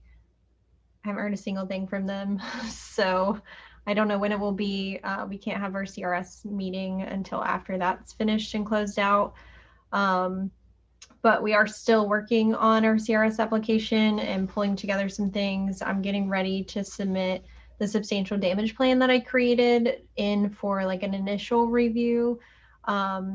And so once we get feedback on that, then that can be something that I share with the group, and you guys should be able to like mostly just recreate it if you want to get points for that, unless you're not going to be using like Crisis Track in the SDE tool. So working on that, and then we're also working on our ordinance. We just had a board meeting last night to kind of introduce the board to the fact that we're updating the ordinance, and then we'll be officially introducing it in July and going for adoption in August. So working on making sure that we already have a bunch of higher standards in there, but making sure that the language is cleaned up for CRS and adding a few others and clarifying some of them. And I think we should be able to get no adverse impact credit, but I'm going to send it over to them to review just to make sure, because it's not really clear what language we need in the manual for that. And I think what we have is sufficient, but they said they would look at it and let me know. So that's kind of where we are right now. Oh, and then VFMA stuff, sorry. So from VFMA, we are working to try to come up with some different training options to help the gaps from the state. And so one of the things that we're looking to do, which I know we talked about a year ago, is create like a CFM study group sort of training session. And so Whitney did something similar with Virginia Beach staff about a year or two ago. And so we're working to convert that. So it would basically be something like, maybe once a week or once every 2 weeks for an hour or two, and we would break it up. And then at the end, everybody would, be ready to take the exam. And because the exam is going virtual, which I still don't think that ASFPM has officially announced anywhere yet, but they have told us that it will be only in testing centers starting June 1st. Then, we can do this virtual training work group thing with anybody across the state, and then you would just schedule your own CFM exam at a Scantron testing center whenever you feel comfortable doing it. But the idea is that it would probably be 6 to 8 weeks long, and we would pull in some different presenters to help teach some of the content. And you could, join the whole thing or just come in for different classes based on that topic if that's what you wanted to do. We're also, I've been coordinating with EMI to see if VFMA could host the 273 course, since that hasn't really been offered in a while. And they've changed some of their rules for it. And so we might be able to offer like the material. We can't call it a 273 course, so we'll have to come up with some other name, or we will have to go through VDEM, state training officer, and everybody that wants to teach will have to like get certified through EMI, which is a lot. So we'll try to see what options we can have without having to jump through all those hoops. But that is something we're working on. It's just been kind of slow getting back and forth with them. So, and then another thing is that we are planning our conference for this fall. We initially talked about doing it this summer, but we decided to push it back to fall. So the fall workshops will be on hold. We haven't decided if they're going to go away completely or for this year, or if we'll just shift them to spring. But instead, we'll do the conference in the fall. Right now, we're talking about virtual, but now that things are opening, I have it on my draft agenda for our next meeting to talk about if we want to try doing it in person or not. And so we'll be sending out some information about that soon. And it will likely be like the end of October or beginning of November. So keep an eye out. We'll be sending out things for like the call for abstract and stuff soon. And we will decide as soon as we can on, you know, if it will be in person or virtual and what the date is, so we can get that out for everybody as well. And we'll probably just do I imagine we'll do like a survey for what everybody's interested in. I don't know if we can do a hybrid approach. APA is attempting a hybrid approach, at least for some sessions. So we might see how it works for them and if that's possible or not. But that's what we're doing for VFMA. Did I miss anything? No, I don't think so. Okay, great. And if you're not a member, consider joining. I know, pluggity plug. Yeah. I think that was everybody except for Tom provided his update in the chat, and then Whitney, I didn't know if there was an update from Virginia Beach. I don't really have any major updates. Danielle introduced herself earlier, so she took over for Kim Tempesco. So you'll be seeing a lot more of her. And Matt, on your 530 credit thing, I went round and round and round with ISO on that exact same thing and sent an absolutely scathing email, because it just is mind-boggling, as you said, that we can get points to elevate a house, but you can't get points to demo and rebuild a house, even though they both were flooding.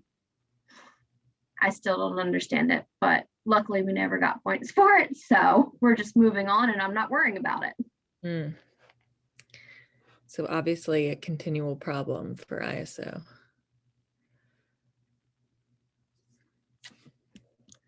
All right. Actually, I have a question for Matt and Tristan. Did you all get credit for like your freeboard in the 500-year floodplain? Yeah, right. Matt and Tristan, did you get credit for freeboard in the Shaded X? They have a 16-inch freeboard, I think. Do you know what the activity number is? 'Cause I can't remember. It should be in 430, the higher standards. Okay, I can try to check really quick. I'm just curious because, so I talked to Christina the other day about it, and because ours isn't tied to the 500-year floodplain, we have setbacks from the floodplain, and we require 1 foot of freeboard in those setbacks. So some of the setbacks overlap with the 500-year, and some of them are actually like wider than the 500-year. And she was like, we can't give you credit for that area. And I was like, that makes zero sense, because this is like a really big higher standard and is providing a lot of extra protection. So I think I need to talk to her again when we actually look at our ordinance. So I was just curious if you got it in the 500-year, because I'm changing the language in our ordinance to also include the 500-year for the setback. So it will be like, if you're in the 500-year or within our setback distance, you have to meet the 1 foot of freeboard. But I think I might have to take it to like the technical review board to request it, because I was like, this is stupid that you wouldn't provide credit for something like this. Like, we could get credit for the setback itself, but then not for the freeboard. I'll have to check. I don't have access to the network right now. I was trying to check really quickly. So I can email you and get back with you on that. Yeah, just let me know, because that will be like my fight probably with them, is that some of our higher standards aren't in mapped floodplains.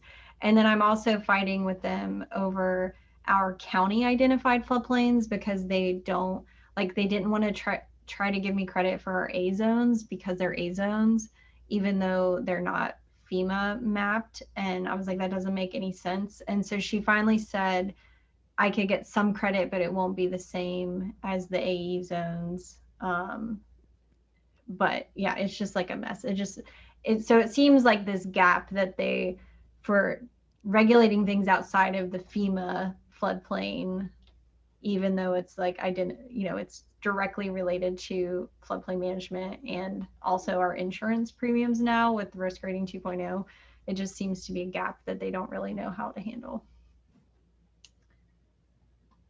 Anyway, that's my rant. Yeah, I was just trying to find their points. I can't find it. Yeah, good question. I feel like if they're pushing back on that, you should definitely get a technical review, because I mean, the free board that you all have is, I mean, it's just such a good higher standard. It would be ridiculous, especially with risk rating 2.0 changing everything. Okay, great. Well, that was all that we had.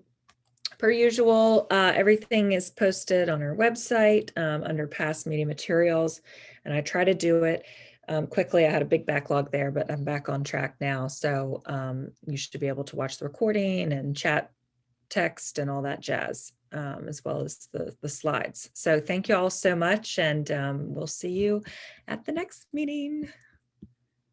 Have a great holiday weekend, everybody. Thanks. Have a good one. Thanks. Bye. Bye, y'all. Thanks. Bye. Thank you. Bye, everyone. Bye.